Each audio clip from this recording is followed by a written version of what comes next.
எல்லாருக்கும் வணக்கம். This is Madhumitha. இன்னும் 4 நாளில் எலெக்ஷன் அண்ட் தம்ப்நெயில் பார்த்துருப்பீங்க. இன்றைக்கி நம்ம எந்த டாபிக் பற்றி டிஸ்கஸ் பண்ண போகிறோம்? Hosur constituency and it's candidates. யார் யாரெல்லாம் இந்த தேர்தலில் போட்டியிடுறா அப்படின்றத பற்றி தான் இந்த வீடியோ. திடீர்னு ஏன் இந்த வீடியோ அப்படின்னு யோசிக்கலாம். நான் பெரும்பாலும் என்னோட நண்பர்கள்ட்ட பேசும்போதோ இல்லை வேறு யார்கிட்ட பேசும்போதோ எலெக்ஷனை பற்றி கேட்கும்போது யார் யார் ஹொசூர் கான்ஸ்டுவன்சியில் நிற்கிறா, யாருக்கு ஓட்டு போட போகிறீங்க அப்படின்னு கேட்டால் யார் யார் நிற்கிறானே தெரியல. எப்பயும் போல் அந்த 3 பேர் தான் நிற்பாங்க போல இருக்குது. இந்த 2 பேர்த்தில் யாரோ ஒருத்தவங்க தான் ஜெயிப்பாங்க போல இருக்குது. ஆஃபீஸ் போகிறதுனால ஓட்டிங்க்கு இல்லை தேர்தல் வாக்குறுதிகள் கேட்குறதுக்கோ யார் வராங்க என்ன ஏதுங்கிறது தெரியல அப்படின்ற மாதிரியான ஒப்பீனியன் தான் பெரும்பாலும் இருந்துச்சு. அதனால் இந்த வாட்டி ஹொசூர் கான்ஸ்டுவன்சியில் யார் யாரெல்லாம் கம்பீட் பண்ணுறா அப்படின்றத பற்றி ஒரு வீடியோ போடலாங்கிறதுக்காக தான் இந்த அவேர்னஸ் வீடியோ. ஸோ இந்த வீடியோ ரொம்பலாம் லாங் இல்லை, 3 டிஃப்ரெண்ட் செக்மெண்ட்ஸ். ஃபர்ஸ்ட் ஒன் வந்து இது என்ன எலெக்ஷன், எம்பி எலெக்ஷனா, எம்எல்ஏ எலெக்ஷனா, சென்ட்ரல் கவர்மெண்ட்டா, ஸ்டேட் கவர்மெண்ட்டா, என்ன நடக்குது, so what election is this, யாரை நம்ம சூஸ் பண்ண போகிறோம் அப்படிங்கிறது first segment. Second segment, so far இத்தனை வருஷம் இண்டிபெண்டன்ஸில் how has Hosur performed, history of Hosur, எந்தெந்த கேண்டிடேட்ஸ் எத்தனை வருஷம் ஜெயிச்சிருக்காங்க, எந்த கட்சிகள் பெரும்பாலும் ஜெயிச்சிருக்கு அப்படின்னு election and history of Hosur அதை பற்றி பார்க்க போகிறோம்.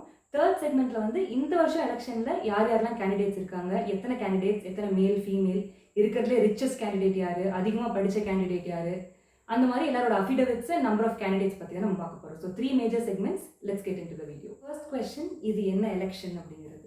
ஸோ 2026 ஏப்ரலில் நடக்கக்கூடிய இந்த எலெக்ஷன் வந்து தமிழ்நாட்டின் சட்டமன்ற தேர்தல், அதாவது legislative assembly, member of legislative assembly, எம்எல்ஏவை செலக்ட் பண்ணக்கூடிய இந்த எலெக்ஷன். ஸோ லாஸ்ட் எப்போ நடந்தது அப்படின்னு பார்த்தீங்கன்னா 2021. தமிழ்நாட்டில் பார்த்தீங்கன்னா மொத்தமாக 234 234 கான்ஸ்டுவன்சிஸ் இருக்குது. இந்த 234 தொகுதிகளில் பெரும்பான்மையான தொகுதிகளில் எந்த கட்சி ஜெயிக்கிறாங்களோ அந்த கட்சியை தேர்ந்தெடுக்கக்கூடிய நபர் தான் வந்து நமக்கு சீஃப் மினிஸ்டராக ஆக போகிறார். ஸோ இப்போ நடக்க போகிற இந்த எலெக்ஷன் வந்து சீஃப் மினிஸ்டர் எலெக்ஷன். அப்போ பிரைம் மினிஸ்டர் எலெக்ஷன் எப்போ நடக்குது அப்படின்னு யோசிச்சிங்கன்னா, கடைசியாக நம்ம வந்து 2024 வந்து நடந்த எலெக்ஷனில் பிரைம் மினிஸ்டரை சூஸ் பண்ணியிருக்கோம். ஸோ நெக்ஸ்ட் எலெக்ஷன் வந்து 2029 நடக்கும், 5 இயர்ஸ் கழிச்சு. அந்த எலெக்ஷன் எது அப்படின்னு பார்த்தீங்கன்னா லோக்சபா எலெக்ஷன்ஸ், பாராளுமன்ற தேர்தல். அதில் ஓவரால் இந்தியா ஃபுல்லாக பார்த்தீங்க அப்படின்னா 543 சீட்ஸ் இருக்குது, எல்லா ஸ்டேட்ஸையும் சேர்த்து. தமிழ்நாட்டுக்கு மட்டும் மொத்தமாக 39 சீட்ஸ் இருக்குது. இவங்களை தான் வந்து எம்பி அப்படின்னு சொல்லுவோம். இப்போ நடக்கிற எலெக்ஷன் வந்து எம்எல்ஏ எலெக்ஷன், 2029 நடக்க போகிறது வந்து எம்பி எலெக்ஷன். ஸோ லோக்சபாவுக்கு தமிழ்நாட்டிலேருந்து 39 மெம்பர்ஸ் போவாங்க. இந்த நம்பர் ஆஃப் சீட்ஸ் எப்படி அலோகேட் பண்ணுறாங்க அப்படின்னு பார்த்தீங்கன்னா ஒரு ஸ்டேட்டோட பாப்புலேஷன் வச்சு. ஃபார் எக்ஸாம்பிள் யூபிக்கு வந்து 80 சீட்ஸ் இருக்குது அண்ட் கோவாக்கு வந்து பார்த்தீங்கன்னா 2 சீட் இருக்குது. ஸோ இந்த நம்பர் ஆஃப் சீட்ஸ் 543லேருந்து 800 மாற்ற போகிறதுக்கான பில் தான் வந்து இப்போ ரீசெண்டாக நம்ம சென்ட்ரல் கவர்மெண்ட் பாஸ் பண்ணியிருக்காங்க, delimitation bill.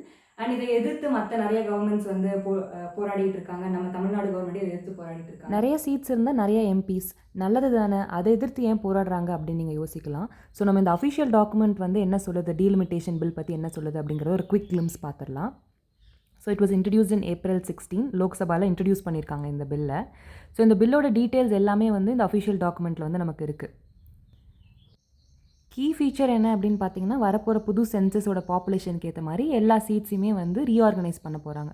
So 500 around seeds இருக்கிறத வந்து 800 அரௌண்ட் சீட்ஸாக மாற்ற போகிறாங்க based on the population. And major selling பாயிண்ட்டாக என்ன சொல்கிறாங்க அப்படின்னா ரிசர்வேஷன் ஃபார் உமன். இந்த பில் வந்து முன்னாடியே பாஸ் ஆயிருந்தாலும் it will be depending upon this current census and அதுக்கேற்ற மாதிரி சீட்ஸ் கொடுக்கலாம் உமனுக்கு அப்படிங்கிறது தான் இதோட மேஜர் செல்லிங் பாயிண்ட்டாக சொல்கிறாங்க.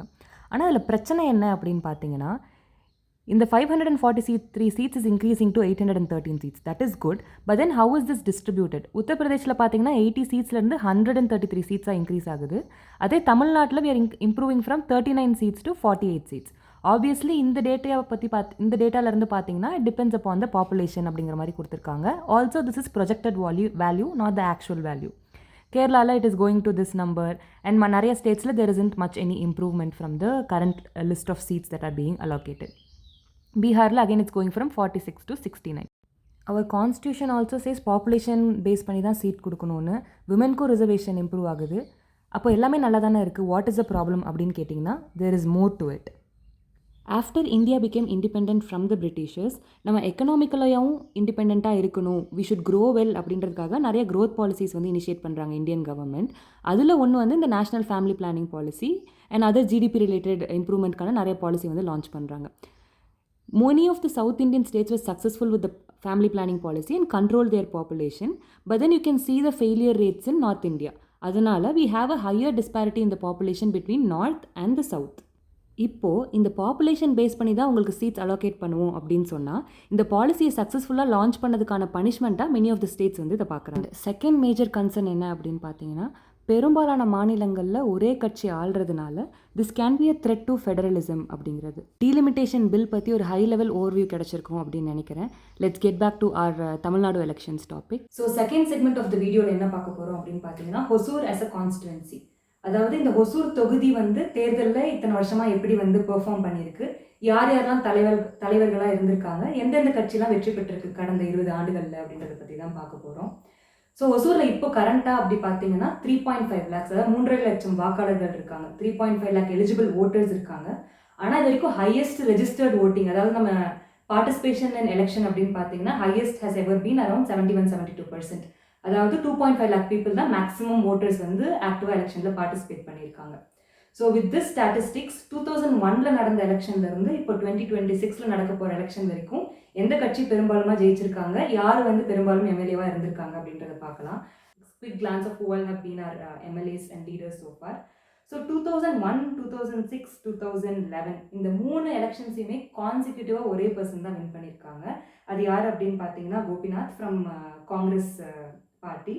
அதுக்கடுத்து 2016 நடந்த எலெக்ஷனில் தான் பார்த்தீங்கன்னா ஏஐஏடிஎம்கேலேருந்து பாலகிருஷ்ண ரெட்டி வந்து வின் பண்ணுறாரு. ஆனால் 2016 அவர் வின் ஆனாலும் 2019 ஒரு கேஸில் கண்டக்ட் ஆனதுனால ஹொசூரில் வந்து பை எலெக்ஷன்ஸ் வருது. ஸோ 2019 டிஎம்கேவோட சத்யா அப்படிங்கிறவர் வந்து எம்எல்ஏவாக எலெக்ட் ஆகிறாரு. அதுக்கடுத்து நடந்த 2021 எலெக்ஷனில் we had Y Prakash win the elections from DMK. And then இப்போ கரண்ட்டாக நம்மளோட எம்எல்ஏ யார் அப்படின்னு பார்த்தீங்கன்னா ஒய் பிரகாஷ் அவர்கள் தான். ஸோ 2026 நடக்க போகிற இந்த எலெக்ஷனில் நெக்ஸ்ட் யார் வரப்போகிறா அப்படிங்கிறது ஒரு இன்ட்ரெஸ்டிங்கான செக்மெண்ட். ஸோ நெக்ஸ்ட் செக்மெண்ட் வந்து நம்ம அதை பற்றி தான் பார்க்க போகிறோம். இந்த செக்மெண்ட்டில் நான் சொல்கிற டீட்டெயில்ஸ், அதாவது கேண்டிடேட்ஸோட பேர், வயசு, எவ்வளோ படிச்சிருக்காங்க, அவங்க மேலே கிரிமினல் கேசஸ் இருக்கா இல்லையா, அவங்களோட சொத்து மதிப்பு எவ்வளோ அப்படிங்கிற டீட்டெயில்ஸ் எல்லாமே அவங்க வந்து எலெக்ஷனில் நாமினேட் பண்ணும்போது அந்த அஃபிடேவிட்டில் வந்து அவங்க ஃபைல் பண்ணணும். ஸோ ஒரு கேண்டிடேட்டோட அஃபிடேவிட்டையும் நான் டவுன்லோட் பண்ணி இந்த டீட்டெயில்ஸ்லாம் நான் கலெக்ட் பண்ணியிருக்கேன். ஸோ ஓவரால் பார்த்தீங்கன்னா இந்த வருஷம் அரௌண்ட் 28 கேண்டிடேட்ஸ் வந்து நாமினேட் பண்ணியிருக்காங்க. அதில் ரிஜெக்ட் ஆகி செலக்ட் ஆகி இப்போ கரண்ட்டாக நமக்கு வந்து செலக்ட் பண்ணுறதுக்கு இருக்கக்கூடிய பூல் அப்படின்னு பார்த்தீங்கன்னா 17. ஸோ இந்த 17 கேண்டிடேட்ஸ்லேருந்து தான் நம்ம ஓட் பண்ணி நம்மளோட எம்எல்ஏவை செலக்ட் பண்ண போகிறோம். யார் யாரெல்லாம் அந்த 17 கேண்டிடேட்ஸ், அவங்களோட டீட்டெயில்ஸ்லாம் என்னென்ன அப்படின்னு பார்க்கறதுக்கு முன்னாடி சில இன்ட்ரெஸ்டிங் ஸ்டாட்டிஸ்டிக்ஸ் பார்க்கலாம். ஸோ ஃபர்ஸ்ட் ஒன் என்ன அப்படின்னு பார்த்தீங்கன்னா, இந்த 17 கேண்டிடேட்ஸ்லேயே இருக்கிறதுலே ரிச்சஸ்ட் கேண்டிடேட் யார் அப்படின்னு பார்த்தீங்கன்னா there is one candidate with net worth of 96 crores. அதாவது கிட்டத்தட்ட 100 crores நெட்வொர்த்தோட ஒரு கேண்டிடேட் இருக்காங்க. And there is also a candidate with an overall net worth of only 21,000. So this is the parity we are having here with respect to our candidates. And second statistics என்ன அப்படின்னு பார்த்தீங்கன்னா educated candidates. So எத்தனை பேர் வந்து SSLC pass பண்ணியிருக்காங்க, how many MBA graduates we have அப்படிலாம் பார்த்தீங்கன்னா இருக்கிறதுலே ஹையஸ்ட் கிராஜுவேஷன் வந்து we have MBA. And also we have nominees from grade of 7th standard, 5th standard தான் highest educational qualification. ஸோ அதுலேயும் வந்து there is a very high parity. And with respect to criminal cases அப்படின்னு பார்த்தீங்கன்னா 3 candidates out of the 17 agreed candidates, 3 candidates மேலே வந்து criminal cases has been there or there are actively criminal cases அப்படின்றது தான். So this is like a very high level summary of யாரெல்லாம் நம்மளோட candidates, how is the Hosur nomination list looking like அப்படிங்கிறது. இப்போ நம்ம டீட்டெயிலில் ஒரு கேண்டிடேட் பற்றின டீட்டெயில்ஸும் பார்க்கலாம். If you wish to look at this details, இந்த டீட்டெயில்ஸ் வந்து வேற ஒரு தொகுதிக்கு, இப்போ சென்னைக்கோ இல்லை வேலூருக்கோ திருச்சிக்கோ அங்கே யார் நிற்கிறா, அவங்களோட டீட்டெயில்ஸ்லாம் என்ன அப்படின்னு பார்க்கணும் அப்படின்னா link is there in the description. இந்த நாமினேஷன் சம்மரி வெப்சைட் ஓப்பன் பண்ண உடனே நமக்கு ஒரு தமிழ்நாடோட ஓவர்வியூ, நாமினேஷன் ஓவர்வியூ கிடைக்கும். எத்தனை மேல் எத்தனை ஃபீமேல் அப்ளை பண்ணியிருக்காங்க, எவ்வளோ அக்செப்ட் ஆயிருக்கு, எவ்வளோ ரிஜெக்ட் ஆயிருக்குன்னு. அதே மாதிரி ஒரு தொகுதி வாரியாகவும் இந்த டீட்டெயில்ஸ் இருக்கும். நம்ம கீழே போய் ஹொசூர் அப்படிங்கிறத கிளிக் பண்ணோம் அப்படின்னா ரைட் சைடில் வந்து ஹொசூர் கேண்டிடேட்ஸ் எத்தனை பேர், அக்செப்டட் கேண்டிடேட்ஸ் ஃபைனல் லிஸ்ட் எத்தனை பேர் இருக்காங்க அப்படிங்கிற லிஸ்ட் வந்து உங்களுக்கு இங்கே தெரியும். இந்த லிஸ்ட்டில் இருக்க ஒரு கேண்டிடேட் பற்றி டீட்டெயிலும் வேணும் அப்படின்னா திருப்பி மேலே ஸ்க்ரால் பண்ணோம் அப்படின்னா இந்த அஃபிடவிட்ஸ்னு ஒரு லிங்க் இருக்கும். அதை ஓப்பன் பண்ணோம் அப்படின்னா ஓவரால் சம்மரி ஆஃப் எல்லா கேண்டிடேட்ஸ் அண்ட் தென் அவங்களோட அஃபிடவிட்ஸும் பார்க்கலாம். ஸோ இங்கே போய் நம்ம செலக்ட் பண்ணி ஹொசூரை ஃபில்டர் பண்ணி எடுத்துக்கலாம். So Tamil Nadu first phase of elections and then Hosur constituency, இல்லை வேறு கான்ஸ்டுவன்சிக்கு நீங்கள் டீட்டெயில்ஸ் பார்க்கணுன்னா திருச்சி, சென்னை அந்த மாதிரி நீங்கள் செலக்ட் பண்ணிக்கலாம். ஓவரால் பார்த்தீங்கன்னா 28 பீப்புள் ஹொசூரில் அப்ளை பண்ணியிருக்காங்க. அதில் 17 பீப்புள் அக்செப்டட், 10 ரிஜெக்டட், ஒருத்தவங்க வித்ட்ரா பண்ணிட்டாங்க. ஸோ கரண்ட்டாக வந்து ஆக்டிவ் கண்டஸ்டன்ஸாக we have 13 people participating in this election for us. கீழே ஸ்க்ரால் பண்ணிங்கன்னா யாரெல்லாம் அப்ளை பண்ணால், யார் ரிஜெக்ட் ஆகிருக்கா, என்ன ஏதுங்கிற டீட்டெயில்ஸ் கிடைக்கும்.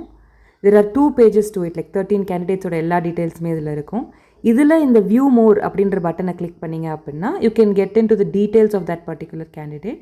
அண்ட் தென் இதிலிருந்து அவங்களோட அஃபிடவிட்டையும் நம்ம வந்து டவுன்லோட் பண்ணிக்கலாம்.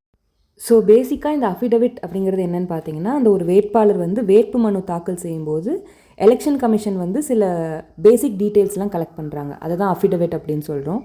ஸோ இதில் பார்த்தீங்கன்னா ஃபர்ஸ்ட் பேஜில் வேட்பாளருடைய பேர், அவங்களோட துணைவி பேர், அவங்களோட டிபெண்டன்ஸ், அவங்களை சார்ந்தவர்கள் யாராவது இருக்காங்களா அப்படின்ற டீட்டெயில்ஸ் இருக்குது. செகண்டில் வந்து தண்டனை பெற்ற வழக்குகள், அதாவது கேசஸ் ஏதாவது இருக்கா அவங்க மேலே அப்படிங்கிற டீட்டெயில்ஸ். அதுக்கடுத்து அவங்களோட அசையா சொத்துக்கள் பற்றின விளக்கம், அசையும் சொத்துக்கள் பற்றின விளக்கம். இதில் வந்து எல்லா டீட்டெயில்ஸுமே வரும். கையில் எவ்வளோ காசு இருக்குது, எத்தனை வண்டி இருக்குது, எத்தனை நிலம் இருக்குது, பரம்பரை சொத்துக்கள் எத்தனை, அந்த மாதிரி எல்லா டீட்டெயில்ஸுமே இதில் கலெக்ட் பண்ணிடுவாங்க. அப்புறம் கடைசியாக கீழே இது எல்லாத்தையுமே டீட்டெயில்டாக பார்க்க முடியல அப்படின்னா கீழே பார்ட் பிக்கு ஸ்க்ரால் பண்ணிங்க அப்படின்னா ஒரு சம்மரி ஷீட் இருக்கும். இதில் வந்து கேண்டிடேட்டோட பேர், இந்த கலெக்ட் பண்ண டீட்டெயில்ஸ் எல்லாத்தையுமே சம்மரைஸ் பண்ணி ஒரு சிம்பிளான டேபிளில் கொடுத்துருப்பாங்க வித் தேர் எஜுகேஷனல் குவாலிஃபிகேஷன். நம்ம ஃபுல்லாக பார்க்க முடியல அப்படின்னா இந்த ஃபைனல் சம்மரி டேபிளில் பார்த்துக்கலாம்.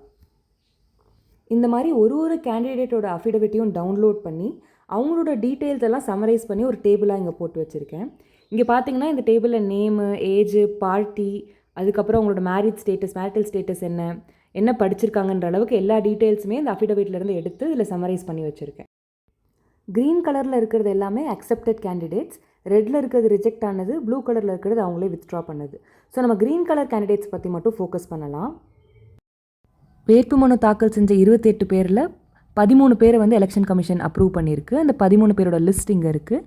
அவங்களோட வயதும் பார்த்தீங்கன்னா அடுத்த காலமில் வந்து நான் மென்ஷன் பண்ணியிருக்கேன். எந்தெந்த கட்சின்னு பார்த்தீங்கன்னா ஏஐடிஎம்கேலேருந்து ஒருத்தர், டிஎம்கேலேருந்து ஒருத்தர், நாம் தமிழர் கட்சியிலேருந்து ஒருத்தர், தமிழர் மக்கள் கட்சியிலேருந்து ஒருத்தர், republican party of India and then Tamilaga Vettri கழகம். இந்த மாதிரி கட்சிகள்லேருந்து ஒருத்தர் இருந்தாலும் இண்டிபெண்டன்ட் கேண்டிடேட்ஸும் ஈக்குவலாக நிறைய பேர் இருக்காங்க. எல்லாருமே மேல் கேண்டிடேட்ஸ் தான், no female candidates and every one is married. Educational qualification பார்த்தீங்கன்னா லோவஸ்ட் வந்து 7th ஸ்டாண்டர்ட்லேருந்து ஹையஸ்ட் வந்து எம்பிஏ படித்தவங்க வரைக்கும் நம்மளோட கேண்டிடேட்ஸ் லிஸ்ட்டில் வந்து இருக்காங்க. கிரிமினல் கேசஸ் வந்து 2 பேர் மேலே மட்டும் இருக்குது, மீதி யார் மேலேயும் எந்த கிரிமினல் கேசஸும் இல்லை.